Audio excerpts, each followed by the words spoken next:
नमस्कार। प्रारंभ पर आप सभी का एक बार फिर स्वागत है। नूंह यानी मेवात, मेवात जिले का एक छोटा कस्बा नूंह, हरियाणा प्रदेश। वहां जो कुछ भी हुआ और उसके बाद उसकी आग बाकी शहरों तक यानी एनसीआर तक अगर कहा जाए, दिल्ली राष्ट्रीय राजधानी क्षेत्र तक भी पहुंचा। उसके कई मायने हैं। हम यहां समाचार नहीं बताते, समाचार आप सबको दर्शकों पता है, लेकिन क्या कारण रहे, तात्कालिक कारण क्या रहे, दीर्घकालिक कारण क्या है और क्या है इन सारी चीजों का या ऐसी घटनाओं का अस्थायी इलाज क्या है। क्योंकि जब हरियाणा के मुख्यमंत्री मनोहर लाल खट्टर साहब ये कहते हैं कि हमारी 2,70,00,000 की आबादी है और हमारे पास 60,000 पुलिस बल है, तो एक एक नागरिक की सुरक्षा के लिए पुलिस बल उनके पीछे नहीं लगाया जा सकता है, तो इसके भी कई मायने निकलते हैं। लेकिन 3 दिन तक मेवात के नूंह में जो कुछ भी होता रहा और अब जहां से ये सारी कार्रवाइयां शुरू हो रही हैं, उस पर एक सम्यक बातचीत जरूर बनती है। तो आइए इसी पर स्वागत कर लिया जाए बाबा रामदास जी का। बाबा जी नमस्कार। नमस्कार जी। मेवात में जो कुछ भी हुआ, क्या मेवात का नूंह अकेला एक बिरला उदाहरण है जहां ये सब होता है? कैसे देखते हैं आप इसको? नहीं, ये तो इसकी मैं तो कहता हूं कि ये पूरी तरह प्रशासनिक फेलियर है और राजनीतिक इच्छा शक्ति की कमी है। ये कौन सा बहाना हुआ कि 2.5 करोड़ नागरिक हैं और सिर्फ 60,000 पुलिस वाले हैं? ये कौन सा बहाना हुआ? आपके अंदर राजनीतिक इच्छा शक्ति नहीं है। यही पुलिस बल था यूपी में, मुलायम सिंह के जमाने में भी, अखिलेश यादव के जमाने में। बाबा जी ने कोई 1,00,000, 2,00,000, 5,00,000 पुलिस नहीं भर्ती नहीं की है। वही पुलिस बल था, वही सब कुछ था, सिर्फ राजनीतिक इच्छा शक्ति बदल गई है। असम में देख लीजिए, राजनीतिक इच्छा शक्ति से लॉ एंड ऑर्डर कंट्रोल होता है, व्यवस्था बनती है। पुलिस तो एक माध्यम है। तो ये बहानेबाजी नहीं चलेगी कि हमारे पास सिर्फ 60,000 पुलिस बल है। ये बोलिए कि आपके पास राजनीतिक इच्छा शक्ति नहीं थी ये दंगा कंट्रोल करने की। दंगा आपने होने दिया, यहां कमी आपकी है। अच्छा ये बताइए, दंगा शुरू जी। जब आप ये कह रहे हैं कि दंगा आपने होने दिया, एक यात्रा निकल रही थी, उस यात्रा को पहले से परमिशन लिया हुआ था, आपने ही परमिशन दिया था, यानी प्रशासन ने उसकी इजाजत दी थी, बाकायदे रूट फिक्स हुआ था। रूट फिक्स होने के बाद एक तय यात्रा अपने रास्ते जा रही थी। अब उसको नूंह में रोककर पत्थरबाजी कर देना, इस हद तक 5 से 7,000 कोई बता रहा है, यह संख्या ज्यादा भी हो सकती है। इतने ज्यादा दंगाइयों का सड़क पर उतरकर पूरी तैयारी के साथ, पेट्रोल बम भावना आहत होने से तो नहीं हो जाता ना सर, तुरंत तैयार तो नहीं हो जाता ना पेट्रोल बम। पेट्रोल बम तो पहले से बनाया होता होगा ना। जैसे मान लीजिए, ठीक है, अगर किसी ने भावना आहत कर दी, अगर ऐसी कोई बात, ज्यादातर जो है गिरोहबाजी कर रहे हैं और जो उनके लिए विक्टिम कार्ड खेलना शुरू कर देते हैं, उनके वकील तमाम जो पैदा हो जाते हैं सोशल मीडिया से लेकर स्थापित मीडिया तक, वो तो ये बात कह रहे हैं। लेकिन जरा मुझे ये बताइए कि क्या अकस्मात भावना भड़की और इतने ज्यादा असलहे और गोलियां, पुलिस को गोली लगी है तो गोली भी तो किसी ने चलाई होगी, तो ये असलहे, पेट्रोल बम और इतनी तैयारी, हजारों हजार की भीड़ का सड़क पर उतर जाना, ये क्या ऐसा नहीं लगता है कि नूंह की वो आबादी तैयार थी दंगा करने के लिए, बस ये यात्रा एक बहाना था? बिल्कुल, दंगा वेल प्लान्ड था, प्री प्लान्ड था, व्यापक तैयारी की गई थी और पुलिस और प्रशासन घोड़े बेच के सो रहा था। और जब दंगा हो गया तब भी एक्टिव नहीं हुआ। इस दंगे को रोकने के लिए, इसको प्रीएम्प्ट करने के लिए इनके पास न तो कोई तैयारी थी, न इनके पास कोई इंटेलिजेंस थी। दंगे की तैयारी पहले से चल रही थी, इसके बावजूद ये घोड़े बेचकर सो रहा था खट्टर साहब का प्रशासन। अच्छा बाबा जी, इस तरह की जो भी घटनाएं होती हैं, अगर मान लीजिए कि दंगे की पूरी तैयारी थी, आप कह ही रहे हैं, वो दिखाई भी दे रहा है, तो कोई जब शुरुआत होती है तो कोई ना कोई कारण तो रहता है ना। आखिर नूह दंगा करने के लिए खास आबादी इतनी तैयार क्यों थी?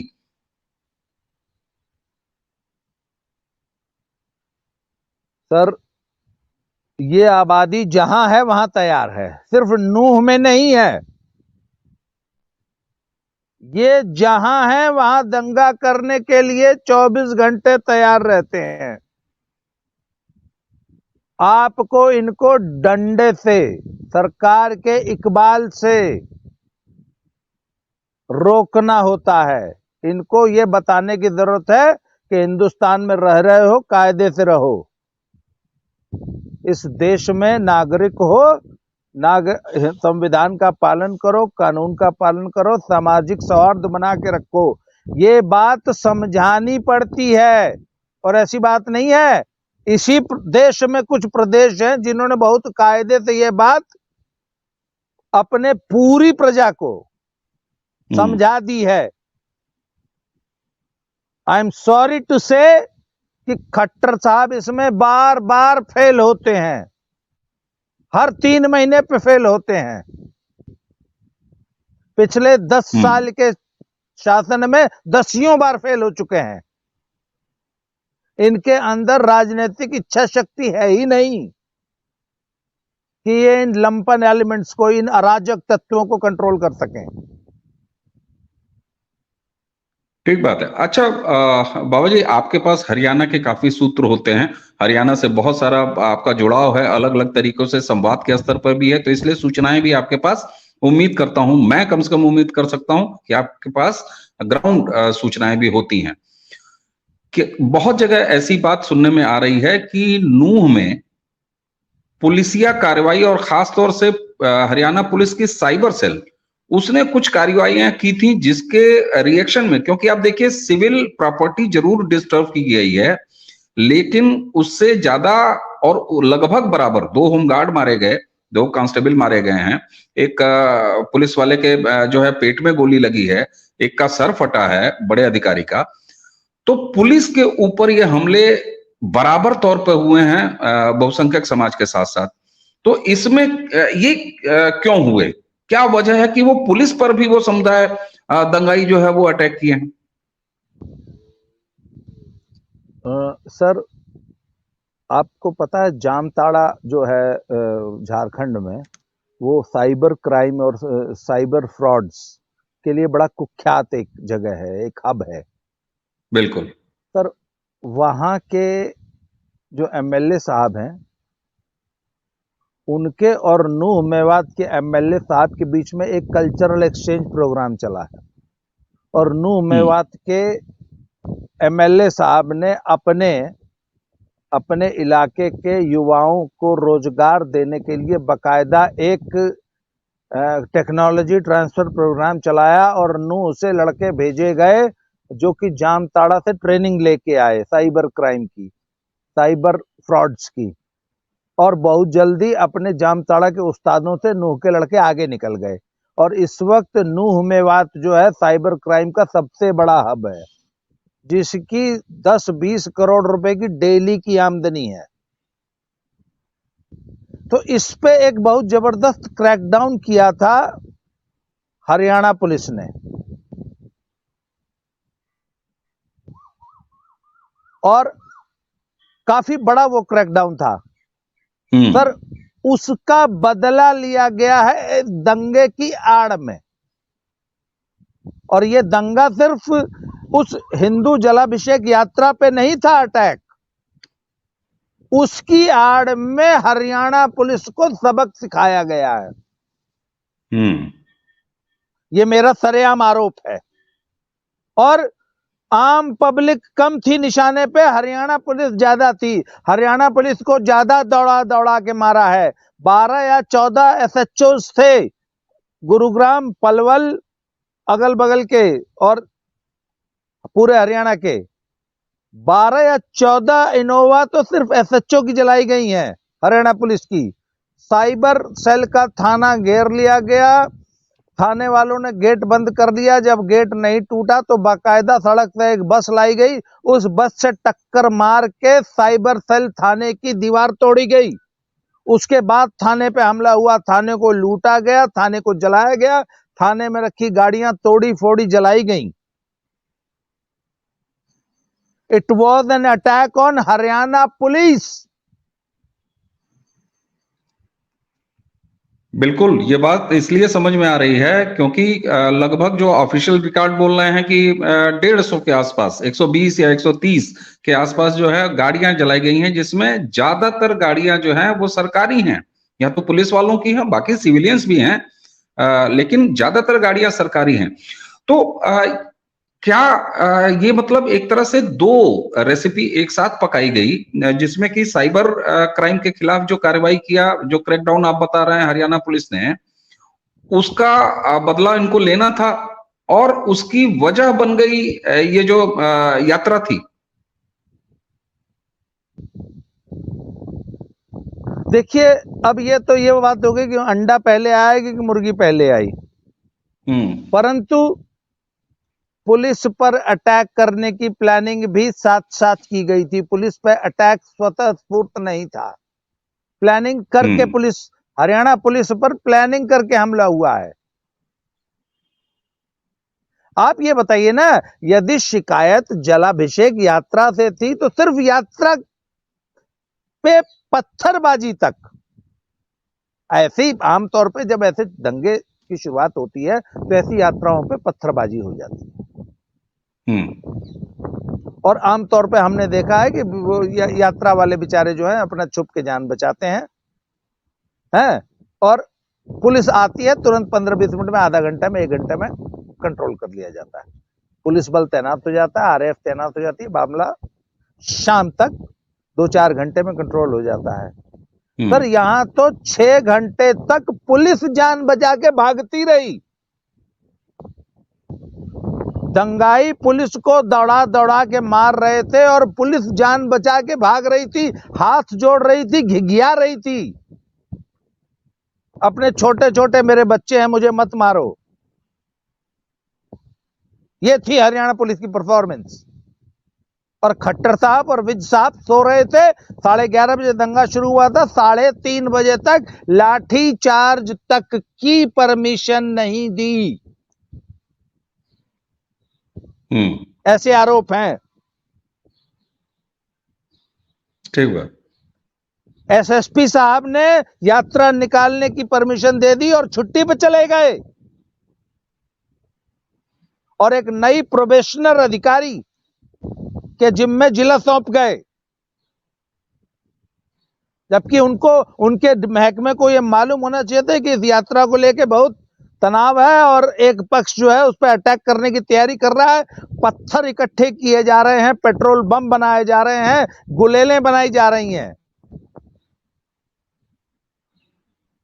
और पुलिस प्रशासन सो रहा था, एसएसपी साहब छुट्टी मना रहे थे।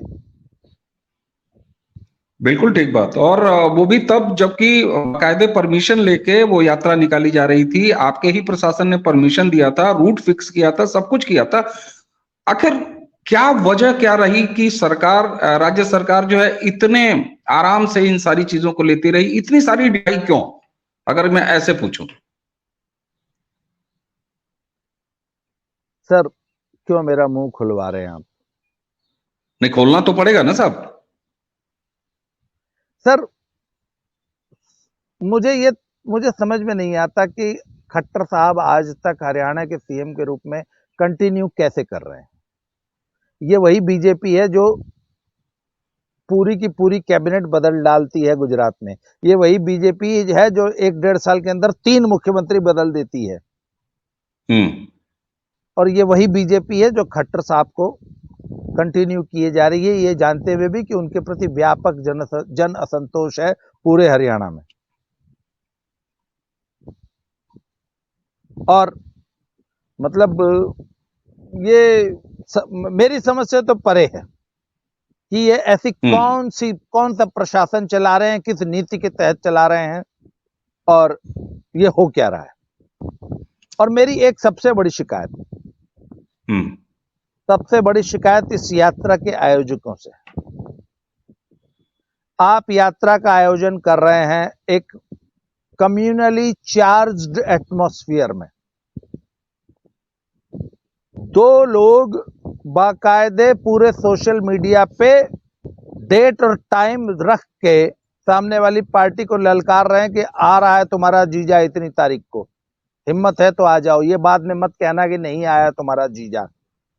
तो आप अपने सालों को इनवाइट कर रहे हैं कि अपने जीजा के स्वागत के लिए आओ। एक तरफ तो आप ये करते फिर रहे हैं, दूसरी तरफ आप अपनी शोभा यात्रा में डीजे मतलब महिलाओं और बच्चों को लेके आप शोभा यात्रा निकाल रहे हैं। अरे भैया, अगर मतलब जीजा बन के सालों को ललकारना है तो महिलाओं और बच्चे लेके मत आओ। और महिलाओं और बच्चों को लेके शोभा यात्रा निकाल रहे हो तो ये उल्टे सीधे काम मत करो। आप बताइए ना, आप महिलाओं और बच्चों को लेके आपने उनकी जान खतरे में डाली कि डाली? और जब आपके पास महिलाएं बच्चे होंगे तो आप ऑटोमेटिकली डिफेंसिव हो जाएंगे। फिर आप भागते फिर रहे हैं, छुपते फिर रहे हैं, महिलाओं की इज्जत बचाते फिर रहे हैं, बच्चों की जान बचाते फिर रहे हैं। मतलब ये किन संगठनों ने ये यात्रा निकाली थी? क्या तैयारी थी उनकी? अपनी आत्मरक्षा के लिए कुछ तैयारी किए थे? नहीं। अच्छा, आप जब ये कह रहे हैं कि क्या तैयारी थी उनकी, तो तैयारी अगर कोई जलाभिषेक यात्रा, कोई धार्मिक यात्रा अगर निकाली जाएगी तो तैयारी तो झांकियों की होगी, तैयारी तो श्लोकों की होगी, मंत्रों की होगी। हथियारों की तैयारी, आत्मरक्षा की तैयारी क्यों? क्या इस देश में, इस देश के बहुसंख्यक को बाबा जी अपनी कोई धार्मिक यात्रा निकालने के से पहले हथियार इकट्ठे करने होंगे, आत्मरक्षा करनी होगी? तो धार्मिक यात्रा निकालने से पहले जीजा बन के सालों को ललकारना होगा। ये बात ठीक है। मतलब आपने 3 दिन पहले से जो है मतलब एटमॉस्फेयर में टकराव पैदा करने की माहौल में तैयारी शुरू कर दी थी और उधर से महिलाओं बच्चों को और झांकी शोभा यात्रा निकाल रहे थे। 1 मिनट, बाल गंगाधर तिलक ने गणेश चतुर्थी के जुलूस निकालने की परंपरा शुरू की थी। ये जब मुहर्रम में जब जुलूस निकालते थे तो बहुत बड़े बड़े हथियार और लहू लुहान होके हाई हाउ करके निकालते थे। उसके जवाब में बाल गंगाधर तिलक ने जब गणेश चतुर्थी के जुलूस निकालने शुरू किए तो उन्होंने कहा था कि हम भी राम और कृष्ण की संतानें हैं, हम भी राणा और शिवा की संतानें हैं, तो हम भी अपने महापुरुषों की तर्ज पे हमको भी शोभा यात्राएं निकालनी आती हैं। शोभा यात्रा में घुंघरू पहन के नाचेंगे नहीं। तो वो थी यात्राएं, और उन यात्राओं ने बोला था कि कैसे यात्रा निकालनी है, उनसे सीखिए। और अगर यात्रा निकालनी है तो पहले इस तरह का माहौल खराब मत कीजिए। वो जो 2 लोग जीजा बन के अपने सालों को ललकार रहे थे, टाइम दे रहे थे, डेट दे रहे थे,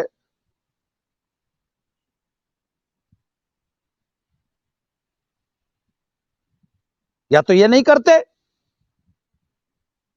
और जब ये सब करना था तो महिलाओं बच्चों को लेकर नहीं जाते।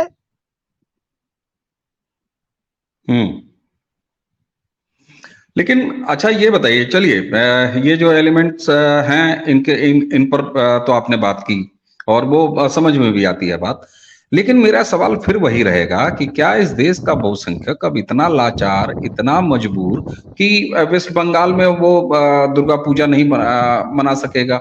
अगर गलती से किसी हिंदू त्योहार के दिन अगर फ्राइडे आ गया यानी शुक्रवार पड़ गई, तो फिर उसको अपना टाइम बदलना पड़ेगा।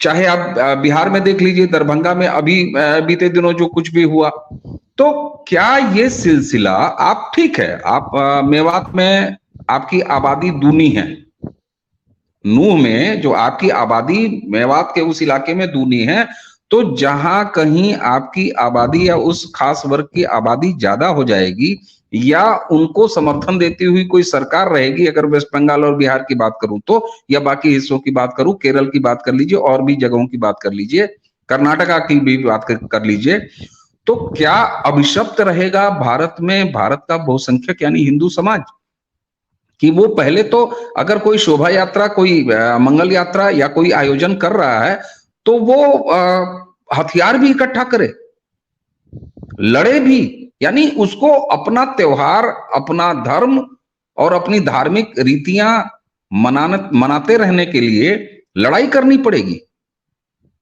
ये कौन सी बात हुई?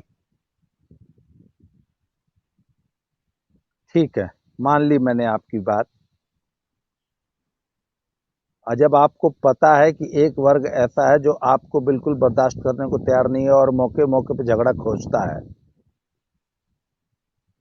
तो आप मेहंदी लगा के, घुंघरू पहन के, ओठलाली लिपस्टिक लगा के, मेकअप करके निकालिए यात्रा, फिर निकालिए ना, घुंघरू पहन लीजिए, साड़ी वाड़ी पहन के पूरा 16 श्रृंगार करके यात्रा निकालिए, बहुत अच्छी बात है, निकाल तो रहे थे।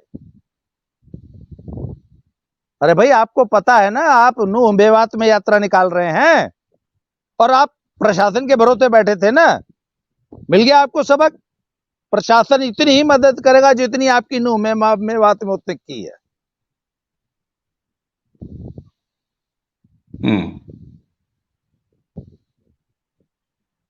नहीं तो एक चीज ये बताइए कि ठीक है, जो मनोहर लाल खट्टर साहब जब ये कहते हैं कि साहब 3.25 करोड़ की आबादी में हमारे पास 60,000 पुलिस है, हम सबके पास जो है वो पुलिस नहीं लगा सकते, तो कहीं ऐसा क्यों ना कहा जाए कि मनोहर लाल खट्टर साहब खुद ये बात कह रहे हैं जो आप कह रहे हैं कि भाई अगर इस तरह के कोई बयान ले रहे हो तो फिर अपनी तैयारी खुद रखो, हर जगह हम पुलिस वाले नहीं भेज सकते, यानी तुम भी आत्मरक्षा के मोड में आओ, उसकी तैयारी को करो। इस बयान को ऐसे देखा जा सकता है क्या? नहीं, मैं इस बयान को ऐसे नहीं देखता हूं। क्यों? जब आप कह रहे हैं कि तैयारी रखनी चाहिए, तो मुख्यमंत्री के इस बयान को ऐसे क्यों नहीं देखा जाए? जब आप शोभा यात्रा निकाल रहे हैं तो घुंघरू पहन के मत निकालिए, पहली बात। शोभा यात्रा घुंघरू पहन के, मेहंदी लगा के मत निकालिए। अगर आपको पता है कि आपकी शोभा यात्रा सुरक्षित नहीं है तो मत निकालिए, और निकालिए तो अपनी सुरक्षा का स्वयं भी इंतजाम करके चलिए। ठीक, प्रशासन से मदद लीजिए, बहुत अच्छी बात है। और मनोहर लाल खट्टर का ये जो बयान है, ये निहायत ही घटिया और एकदम हथियार डालने वाला बयान है। अरे आप 60,000 आपके पास पुलिस नहीं है ना, आपके पास अगर 6 लाख नहीं 6 करोड़ पुलिस भी अगर आपको दे दी जाएगी, तो यदि आप उसको लाठी चार्ज का ऑर्डर ही नहीं देंगे, तो वो 6 करोड़ पुलिस जो आपको अगर हम दे दें तो वो ताता थैया ही तो करेगी। अगर आप उसको लाठी चार्ज का ऑर्डर ही नहीं देंगे तो 6 करोड़ पुलिस क्या करेगी? चलिए, हरियाणा में हम 6 करोड़ पुलिस भर्ती कर देते हैं। ताता थैया करवाइए हमसे, कथक नृत्य कराइए, क्योंकि लाठीचार्ज का ऑर्डर आप देंगे ही नहीं। ठीक बात है। अच्छा, आप जिस तरीके से वो दिखाई भी दे रहा है, वरना जो है एक छोटे से इलाके में 3 दिन तक इस तरीके से अराजकता चलती रहे, सड़कों पर इतनी बड़ी भीड़, गाड़ियां जलाती रहे, पुलिस थानों पर हमला करती रहे, पुलिस वालों पर गोलियां चलाती रहे। अब अगर मैं आपसे ये बात करूं कि साहब इसका कोई अस्थाई इलाज है, क्योंकि ये समस्या केवल मेवात की नहीं है, ये केवल नूह की नहीं है, ये पैन इंडिया समस्या है, तो इसका कोई अस्थाई इलाज भी है कि नहीं है? सर, स्थायी इलाज है, पर हर आदमी कर नहीं पाएगा। सिर्फ योगी बाबा और हिमंता विश्व शर्मा जैसे 2-4 लोग ही कर पाएंगे। खट्टर जैसे स्त्रैण चरित्र के लोगों के बस का स्थायी इलाज नहीं। मतलब खट्टर से नूह मेवात के, मेरे मुंह से अब शब्द मत निकलवाइए, मतलब मुट्ठी भर भर, कह लीजिए, मुट्ठी भर कह हाँ लीजिए। मुट्ठी भर मेवात और नूह के मुट्ठी भर लौंडे से नहीं संभल रहे हैं। यूपी में तो ऐसे 5,000 मेवात हैं। यूपी में 5,000 मेवात हैं, नूह है। योगी जी ने कैसे कंट्रोल कर रखा है? ठीक बात। हुई तो थी अभी ईद, किसी ने पढ़ी सड़क पे ईद नमाज? सिर्फ एक बार मुंह से कह देना पड़ा, ओए सड़क पे नमाज नहीं होगी, नहीं हुई। ओए सड़क पे कोई कुर्बानी नहीं देगा, नहीं दी किसी ने। ओए लाउड स्पीकर उतार दो, उतर गए।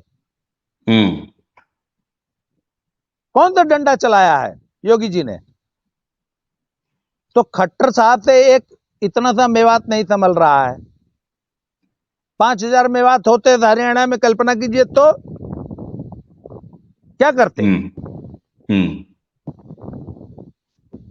ठीक बात है। और आपने हेमंता बिश्व शर्मा की बात की, आपने योगी आदित्यनाथ की बात की, और भी उदाहरण है। आप यहीं देखिए ना, उत्तराखंड में पुष्कर सिंह धामी, उन्होंने भी जिस तरीके से अब कंट्रोल करना शुरू किया है, तो उसके आशातीत नतीजे भी दिखाई देते हैं और दिखाई दे रहे हैं। तो कहीं ना कहीं ये बात तो बिल्कुल साफ हो जाती है बाबा जी कि सरकार ने, हरियाणा सरकार ने, मुख्यमंत्री ने, उनके प्रशासन ने काफी जो है नरमी दिखाई और देरी दोनों की। अब जबकि कांड हो चुका है। जी आप बोले। एक रास्ता उत्तराखंड में पुरोला वालों ने भी दिखाया है। अकेले पुरोला ने पूरे उत्तराखंड को समझा दिया कि यदि उत्तराखंड में रहना है तो कायदे से रहो। मैं वही बात कह पुरोला रहा ने क्या था। किया पता है ना? पुरोला ने हाथ जोड़ दिए कि अब बहुत हो गया गंगा जमुना, अपनी प्लीज उठाइए, चलिए निकलिए यहां यहां से। नहीं, यहां से निकलिए। कोई इनको मकान किराए पे नहीं देगा, कोई दुकान किराए पे नहीं देगा, कोई व्यवहार नहीं करेगा। एक आदमी, अच्छा आपको पुरोला में एक आदमी उनके पक्ष में खड़ा हो गया था, उसने कहा इसका भी नाम लिखो कि तू भी चल भाई, देवबंद ही चल, तू भी, तुझे भी रहने की जरूरत नहीं है पुरोला में।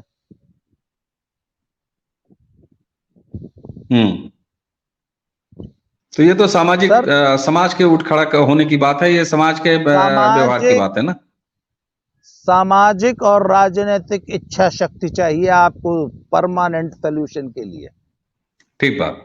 ये बात बिल्कुल बहुत महत्वपूर्ण है कि राजनीतिक इच्छा शक्ति के साथ साथ सामाजिक इच्छा शक्ति की भी जरूरत है। और सामाजिक इच्छा शक्ति कहां से आती है? आपके इलेक्टोरल से आती है, आपके मतदान से आती है। एक सरकार आती है दृढ़ राजनीतिक इच्छा शक्ति वाली, जिसको लाते हैं आप, और फिर ये दोनों कॉम्बिनेशन मिलके अस्थायी समाधान की तरफ बढ़ता है, जो कि पिछले अभी बीते दिन योगी आदित्यनाथ मुख्यमंत्री उत्तर प्रदेश ने बड़े गर्व के साथ कहा, और बिल्कुल वो ऐसी स्थिति में है कहने की। उन्होंने कहा मुझे 6 साल हो गया शासन करते हुए उत्तर प्रदेश में, मैं 6 साल से उत्तर प्रदेश का मुख्यमंत्री हूं और एक भी मजहबी दंगा नहीं हुआ उत्तर प्रदेश में। 24 से 25 करोड़ आबादी का प्रदेश है, और ऐसी स्थितियां तो बिल्कुल आपने जो कहा ना कि समाज जब जागेगा, राजनीतिक इच्छा शक्ति बढ़ेगी, इन दोनों का जब कॉम्बिनेशन होगा, तब 25 करोड़ आबादी के उत्तर प्रदेश जैसा उदाहरण आएगा, उधर असम जैसा उदाहरण आएगा, इधर उत्तराखंड जैसा उदाहरण आएगा, और भी कई सारे होंगे। तो अब चलते चलते अगर मैं बाबा जी आपसे कहूं कि इसको कंक्लूड करें, हरियाणा में विधानसभा चुनाव हैं, लोकसभा चुनाव भी हैं। खट्टर जी को 2 टर्म आखिर हरियाणा के मतदाताओं ने ही चुना है। तो ऐसा तो नहीं कहा जा सकता कि पिछले 10 सालों में उन्होंने कुछ किया नहीं, या कुछ ऐसे सरकार के पास खास चीजें नहीं थी, एजेंडे नहीं थे, जिसको देख के लोगों ने, मतदाता ने चुना है। इस तरह की किसी घटना, जो कि अभी कहा जा रहा है कि मेवात में 30 साल बाद ये घटना हुई है, लेकिन ऐसा नहीं है। जब तब गर्म तो होता रहा है वो एरिया, और वहां का जो डेमोग्राफिक रेशियो है जिस तरीके से चेंज है, वो इसकी सबसे बड़ी वजह है। राजनीतिक नफा नुकसान इसको हम अलग से बात जरूर करेंगे, विस्तार से करेंगे, लेकिन चलते चलते जरा ये बताइए कि नूंह के इन दंगों का हरियाणा की राजनीति पर कोई असर होते हुए देख रहे हैं आप? बहुत जबरदस्त असर होगा, बहुत व्यापक असर होगा। ये दंगा गेम चेंजर भी बन सकता है। किस मायने में? इस दंगे से वोटर पोलराइज होगा, किस तरह? ध्रुवीकरण होगा। निश्चित रूप से हिंदू वोट पोलराइज होगा। हिंदू वोट को पोलराइज होना पड़ेगा।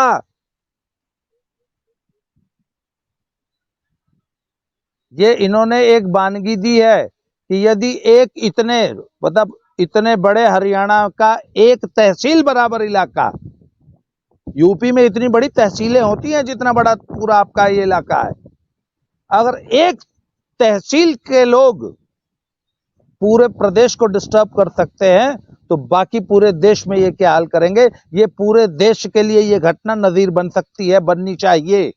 पूरे देश को इस घटना से सबक लेने की जरूरत है और इस दंगे के रिपरकशंस आपको 2024 के लोकसभा चुनाव तक दिखाई देंगे। इससे हिंदुओं को सबक लेना पड़ेगा। ये एक खतरे की घंटी है। बिल्कुल ठीक। मेवात और नूंह की घटना खतरे की घंटी है और इसको पूरे देश के जो बहुसंख्यक समाज हैं उनको सबक लेना पड़ेगा, साथ ही साथ सरकारों को भी सबक लेना पड़ेगा, राजनीतिक पार्टियों को भी सबक लेना पड़ेगा, नेताओं को भी सबक लेना पड़ेगा और मतदान करने गए मतदान के समय जो जनता है, जो वोटर है, उसको भी सबक लेना पड़ेगा।